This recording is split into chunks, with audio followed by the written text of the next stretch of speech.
महाराष्ट्रातील कोल्हापूर जिल्ह्यातील कागल तालुक्यातील यमगे गावातील एका साध्या मेंढपाळ कुटुंबातील बिरुदेव सिद्धप्पा डोणे हा सध्या प्रचंड चर्चेत आहे।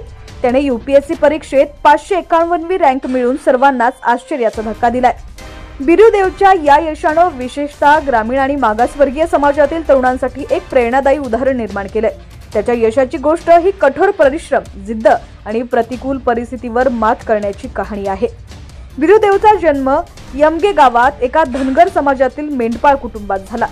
त्याचे वडील सिद्धप्पा डोणे आणि कुटुंब मेंढ्या चालण्याचे पारंपरिक काम करतात। घरची आर्थिक परिस्थिती अत्यंत हालाकीची होती आणि अभ्यासासाठी आवश्यक पोषक वातावरण किंवा सुविधांचा अभाव होता। घरात वीज, पक्के घर किंवा आधुनिक साधन सामग्री नव्हती। तरीही बिरुदेवने लहानपणापासूनच शिक्षणाची आवड जोपासली आणि यूपीएससी परीक्षेत घवघवीत यश मिळवलं। त्याने यमगे येथील विद्या मंदिर शाळेत प्राथमिक शिक्षण पूर्ण केलं। शालेय जीवनात तो बुद्धिमान आणि मेहनती विद्यार्थी म्हणून ओळखला जाऊ लागला। पुढे त्याने कोल्हापूर येथील एका महाविद्यालयातून अभियांत्रिकी इंजिनिअरिंग मध्ये पदवी प्राप्त केली। अभियांत्रिकी पूर्ण केल्यानंतर काही काळ त्याने नोकरीचा विचार केला, परंतु त्याच्या मनात यूपीएससी परीक्षा देण्याचा विचार होता।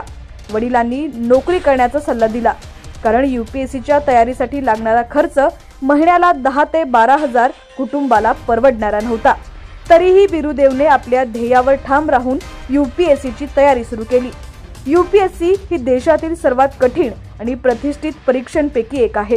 बिरुदेवसाठी ही तयारी सोपी नव्हती, त्याला अनेक आव्हानांचा सामना करावा लागला। यूपीएससीच्या तयारीसाठी कोचिंग क्लासेस, पुस्तकं आणि इतर संसाधनांसाठी मोठा खर्च लागतो। बिरुदेवच्या कुटुंबियांकडे हा खर्च उचलण्याची क्षमता नव्हती, त्यामुळे त्याने स्वतःच्या मेहनतीवर आणि मर्यादित संसाधनांवर अवलंबून राहून अभ्यास केला। ग्रामीण भागात राहत असल्यानं इंटरनेट, लायब्ररी किंवा मार्गदर्शनाची कमतरता होती। तरीही बिरुदेवने उपलब्ध संसाधनांचा पुरेपूर वापर केला। बिरुदेवने यूपीएससीच्या तयारीसाठी कोल्हापूर, दिल्ली आणि पुणे इथे काही काळ अभ्यास केला। यूपीएससी सिव्हिल सेवा परीक्षेचा निकाल 22 एप्रिल 2024 रोजी जाहीर झाला। या परीक्षेत बिरुदेवने 551वी रँक मिळवली, ज्यामुळे त्याला भारतीय पोलीस सेवा IPS मध्ये प्रवेश मिळण्याची शक्यता आहे। विशेष म्हणजे निकाल जाहीर झाला तेव्हा बिरुदेव आपल्या गावात मेंढ्या चालत होता आणि त्याला त्याच्या यशाची बातमी फोनवरून कळाली।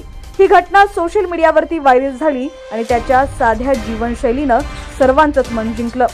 या यशामुळे बिरुदेव हा धनगर समाज आणि ग्रामीण तरुणांसाठी एक प्रतीक बनलाय। त्याने दाखवून दिलं की प्रतिकूल परिस्थितीतही मेहनत आणि जिद्द यांच्या जोरावर मोठं यश मिळवता येतं।